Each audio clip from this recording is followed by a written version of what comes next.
Alright, I'm David Harry, so just why did I buy an M4 Pro Mac Mini, which is what I've got in this box? Well, with the assistance of my M1 Max MacBook Pro and my M1 Mac Mini, I will explain all that during the course of this video whilst I do an unboxing and then just kind of go through a lot of the reasoning as to why I've gone for this particular Mac Mini. Now, I want to be dead clear about this video, right? There will not be like a ton of like, in fact, there'll be no B-roll or cutaways or whatever people want to call these things, second cam stuff. It's just going to be me talking, right? So if you're looking for something where somebody's going to be talking all the BS because they're a big Mac fanboy, this won't be the video for you, so I'd get off from this one. However, if you're somebody who is like genuinely wanting to know why somebody who uses Macs day in, day out for their regular work and stuff, as in a YouTube channel, would choose this particular Mac Mini, then this could be a good video for you to watch. And I will have to like give another warning here. I'm likely to be extremely boring because I'm just a boring person. Anywho, to start off with, the box that the Mac Mini comes in, the actual shipping box, is as cute as the Mac Mini by the looks of it. Not that I've seen the Mac Mini yet, so let me just whiz this open. Like I say, what I'm going to do here is just do a very quick basic unboxing, and then I will get into like, the whys and what fors as to like my purchasing decision. Okay, well, that's actually quite an experience, I suppose. Okay, now as far as the Mac Mini is concerned, let me just rip these tabs off from underneath.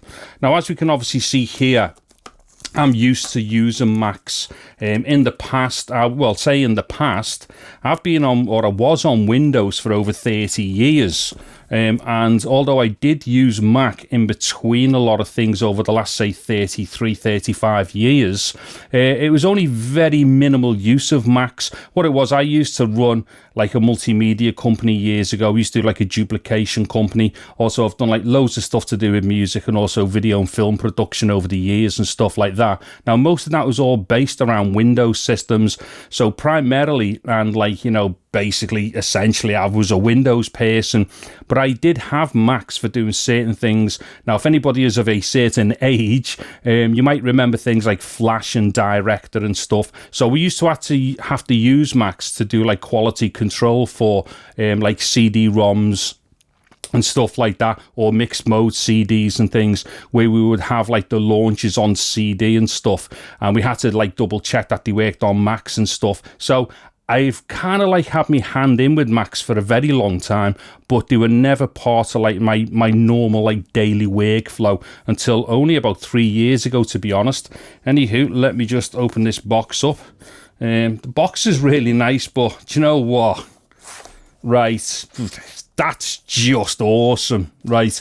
The thing is, although like, these things are like work machines for me, the aesthetics and like the cuteness just definitely isn't lost on me. Now, just before I whiz that one open, right, look, there's a thing in there, power cable. I'm not going to unravel it because I'll just leave that in the box. I've got tons of these cables, and eventually when I do sell this Mac Mini, I would like all the packaging and the cabling to be as intact as possible. And that means I'm not going to rip this off in any kind of weird, crazy way, hopefully. All right. Do you know what? Seriously, this computer is so cute. It's unbelievable. It really is like a tiny Mac Studio.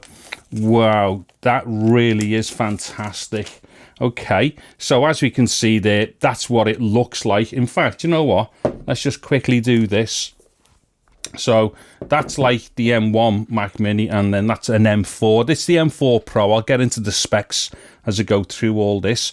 However, as we can see immediately, there's a huge difference in the size. It's brilliant. I mean, to be honest, the M1s were basically mostly Dead Space inside anyway. I'm not talking Dead Space the game, but they were mostly Dead Space inside. So it's no real big surprise that they've managed to, or Apple have managed to reduce the size down to something like this. What I'm really surprised about, though, is still the amount of ports that they've managed to put on here, which is cool.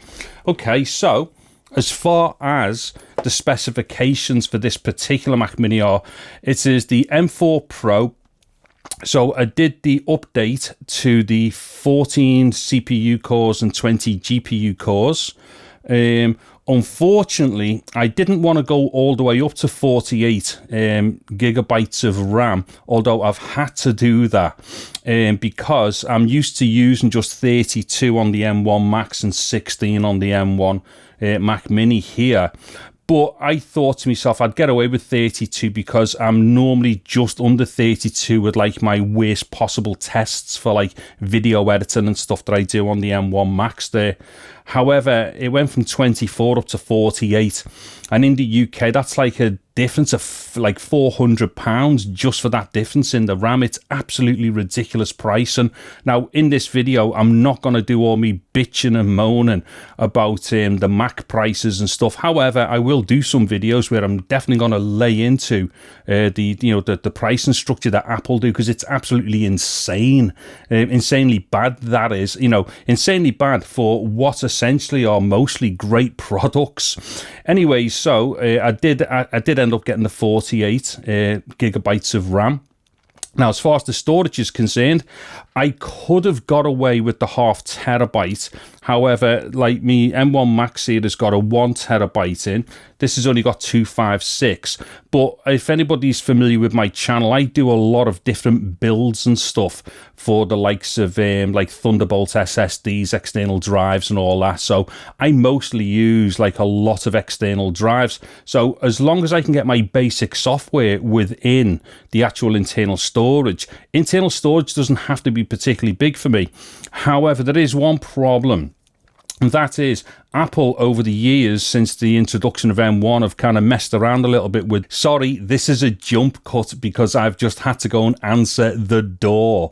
Right, where was I up to? Was I talking about RAM or storage? One of the two.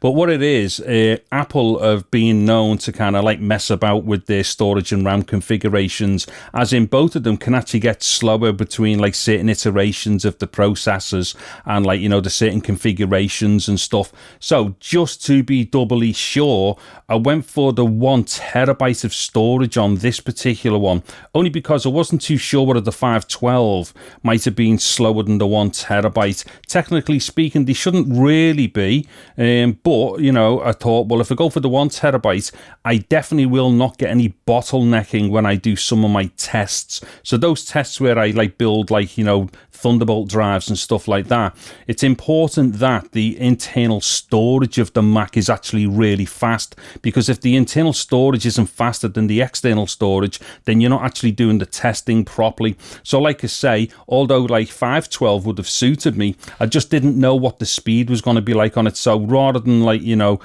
like have a terrible surprise with that one, I thought I would play safe and get the 1 terabyte. So bottom line configuration is 14 CPU cores, 20 GPU cores, 48 gig of RAM, and the 1 terabyte internal storage as well. So basically, this is about as kind of like, boosted up as you can get it, other than you like going for the 64 gig RAM and then like insanely priced storage and such like. Now, of course, the other thing as well with this being the Pro variant, those 3 Thunderbolts on the back are Thunderbolt 5, and that's another reason why I've kind of like gone for this configuration. I mean, for me personally, M4 wouldn't have kind of cut the mustard anyway, so it would have to have been a minimum of a Pro, and I'll explain shortly why I didn't go for the MacBook. But as far as the config is concerned on this particular Mac Mini, like I said, it's Thunderbolt 5, which is going to be like, really important for me, because I'm going to be getting sent something quite special quite soon, hopefully, which is going to be a Thunderbolt 5 peripheral, which I think a lot of people are going to be interested in. So I had to have something with Thunderbolt 5 on.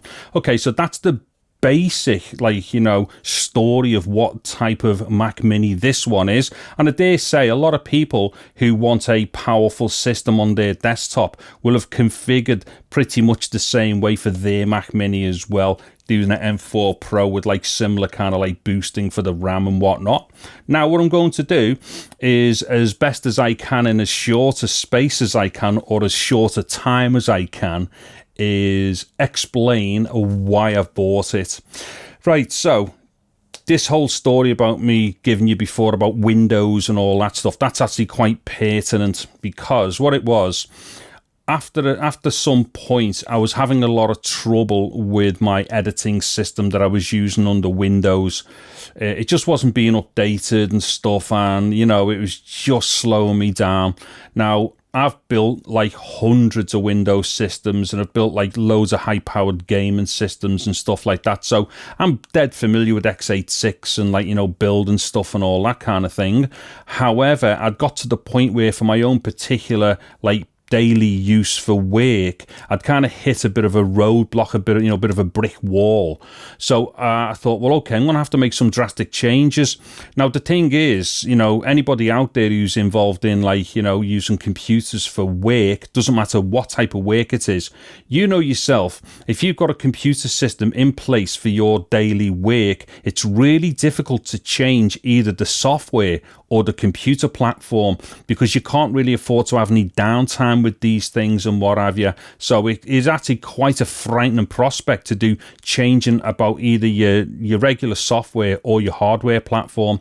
However, I hit a point about 3 years ago, about 3 years ago, and I kind of said to myself, well, do you know what? I'm just going to have to bite the bullet on this. I'm just going to have to choose like a new path for my video editing. My audio was fine. I could like migrate audio between Mac and x86 Windows. That was never going to be a problem. It was mostly the video editing. So in the end, I thought, you know what, that's it. I'm going to jump to Mac. I'll go to Apple Silicon, because this was when the first Mac Mini come out with M1 on it. This is actually like my second or third M1 Mac Mini. I did originally have an 8 gig Mac Mini, and that was the first thing that I'd bought as far as the Apple Silicon stuff was concerned. So I thought to myself, I'll buy the 8 gig Mac Mini, and I'll kind of try and test it as best as I can across a few months whilst I'm trying to migrate away from Windows and my previous NLE system. Now, the thing was, I was just massively impressed with the first Mac Mini that I got, and I was just super into it. But the problem was, I wasn't able to like commit all the time necessary to migrate at that time. So basically it took like another 6 months or so, during which point I'd got like a MacBook Air I'd had, and another Mac Mini. I was basically just like really pushing these things just to see how far I could go with them. And although the results were really good, I kind of thought, well, do you know what? I will need a slightly more powerful system than what, say, M1 was at the time. Now, that leads us to the M1 Max MacBook Pro. So my final kind of like conversion over to go full-time Mac was with the M1 Max MacBook Pro. Now, the reason why I got this and not a desktop, because primarily I just wanted to have a desktop. There was no desktop available with M1 Max when the MacBook Pro come out with it. Now, at that particular time, in fact, when we did get the M1 Max MacBook Pro, there wasn't even any sniff of anything called a Mac Studio on the horizon. Nobody even knew that this thing was in development. Now, even if I'd have known that there was going to be a good desktop coming with, say, like, you know, an M1 Max in it, I still probably couldn't have held off at that point, because I really did need to make the migration to Mac for using DaVinci Resolve as well, which is what I've got running there in the background. Now, at that point, I was like, okay, what I'm going to have to do is get something now. I can't afford to wait. It's like that thing, you know, when people always go, well, if you wait 6 months, there'll be this thing that comes out or whatever. The simple fact is, you know, you can always be waiting. You can wait 6 months, then something else will be out in another 6 months. You can carry on with that game. The simple fact is, if you've got to do something serious like your work, you've got to buy stuff at a moment in time, no matter how, like, you know, inconvenient that moment is towards the release date of anything in the future. So what I've done, I committed to the M1 Max MacBook Pro, knowing that it was not going to be used as a laptop. This particular MacBook sits under my table on like a set of drawers under the table in clamshell mode, and I use like a 32-inch monitor and stuff. I mean, I've got like, you know, keyboards and wireless mice and stuff and all that kind of thing. So this essentially gets used as a desktop. Anyways, kind of like speeding through now my reasoning for this particular device. What it is, with the introduction of M4, I thought to myself, do you know what, there's going to be some really good uplift. Now is going to be the time to kind of like upgrade or update from M1, regardless of whether you go for standard, Pro, Max, and ultimately Ultra, like hopefully in about 6 months time, maybe with the studio. So I thought, okay, now's the time to like jump ship, as it were, and upgrade. However, what I didn't want to do was to buy another M1 Max MacBook. Now, although it's going to be absolutely like ridiculously powerful, I've got to basically start using machines for a particular purpose, as in, if I want a desktop machine, use a desktop machine. Stop buying a laptop to be a desktop. Like I say, I had a good reason to do that with the M1 Max MacBook Pro, because at the time, it was the most powerful Mac, and there was not anything on the horizon immediately to do with the desktop that could either equal or outperform it as far as, like, you know, Apple Silicon was concerned. Anyway, so bringing it back up to date then. So what I thought was, you know what? I'm not going to go for like another laptop because I want a desktop. However, I don't want to be waiting at least another 6 months for the studio to come out. So I thought to myself, well, what I'll do, I'll get myself the new Mac Mini, and I'll get, like, you know, the highest specification which I could reasonably afford, knowing that I might only be keeping it for about 6 months, maybe 9 months maximum. Essentially, I'm only going to keep this for as long as it takes for the studio to come out. And then when the studio comes out, I will definitely go for, like, you know, whatever the most spec'd up Max is as far as the GPU cores are concerned. There's a fair chance they might bring out a Max with like 2 different GPU core counts and stuff on the studio. I'll probably go for 64 gig of RAM and stuff. I definitely won't go beyond the 1 terabyte for storage, because like I said, I've got tons of external storage, and the internal storage for me is only really to host programs. Things like media are always external on very fast SSDs over Thunderbolt for me. So as far as the studio is concerned, I'm really looking forward to that one coming out, and that will be a computer that I might go to the Ultra on, because I'm probably going to be on a 3-year cycle with that. So the reason why, in a nutshell, I went for this particular M4 Pro Mac Mini was because it's really just kind of like it's like a stepping stone to the studio for when the studio comes out. Now, I know there might be some people out there that might be thinking to themselves, hold on a minute, Dave. So what you're saying is you've just spent £2,200 on a computer where you're definitely going to lose money on it after about 6 months because you're going to sell it. Well, the thing is, as crazy and as stupid as that may sound, for me personally, it's a worthwhile investment because I make video content every day, because like YouTube is like my main kind of thing. I do other stuff as well as far as videos concerned and some audio things and what have you. But YouTube is my main thing. So for me personally, whatever the money is that I'm going to lose on selling this, say in 6 months or 9 months time to put towards getting the studio, it's going to be money well spent. Now, the thing is, I don't even need to like use this to know about some of the things that I will definitely be able to do with it. So I already know it's going to be money well spent. So basically, that in a nutshell, well, it's not really a nutshell. It was a very long, boring video, and I'd be very surprised if there's anybody still listening. But that basically is the story as to why I went for the M4 Pro Mac Mini. It really is just a stepping stone, or it's like part of my holding pattern, waiting for the studio to come out. And I didn't really want to go to another MacBook because, yeah, you know, I don't use them as laptops. And also as well, if I had have gone for a MacBook and gone for one of the Maxes, that would have been like, you know, a fair bit more money.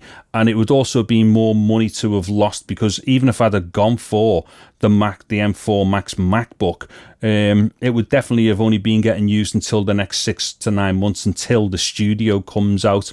Okay, so I think that probably is the answer as to, like, you know, why did I buy this? Now, just before I finish off this video, if anybody is still listening, it's probably because, like, you know, they're into these types of things. So I've got a whole bunch of stuff coming up on the channel where I'm going to be doing some testing and comparisons and stuff. A lot of that's going to be to do with, like, say, video processing and rendering. Now, whilst I might do some comparisons between this Mac Mini and this Mac Mini, as great as what these are, and these are truly fantastic machines, and like when they very first come out, they were amazing machines. I think it might be a little unfair comparing these two things. So what I might do is do some render testing and some export testing and various things to do with, like, say, how this handles 8K 120 frames per second compared to the M1 Max. I've already got a whole bunch of test files lined up for doing certain things where I'm definitely going to be pushing the processing on both of these computers. So for anybody who's interested in stuff like that, you might want to keep an eye out for some of the stuff that's going to come up to do with that. Also, I'm going to be doing some recommendations for interfacing for, like, the Mac Mini, which is obviously going to work for any of the Macs, but primarily it'd be for the Mac Mini because that's what I'm going to be using. So there's going to be certain things like Thunderbolt docks, also certain USB-C recommendations for certain peripherals as well, and then obviously, you know, the thing to do with, like, you know, getting a ton of fast external storage on Thunderbolt. And hopefully really soon I should have something to do with Thunderbolt 5. I can't go into it right now, but yeah, keep an eye out for that stuff, because that is going to be extremely interesting for a lot of people out there. Anyway, I think I've covered my bases on this video and what it is. I can't wait now to, like, get all this all set up and get Resolve on it and do some testing tonight, so I won't be getting to bed tonight. Anywho, hopefully this has been useful to some people out there, and if so, please do kind of give the video a thumbs up and what have you. A sub to the channel would be awesome. I'm David Harry. Thank you very much for watching this video. Take care and goodbye now.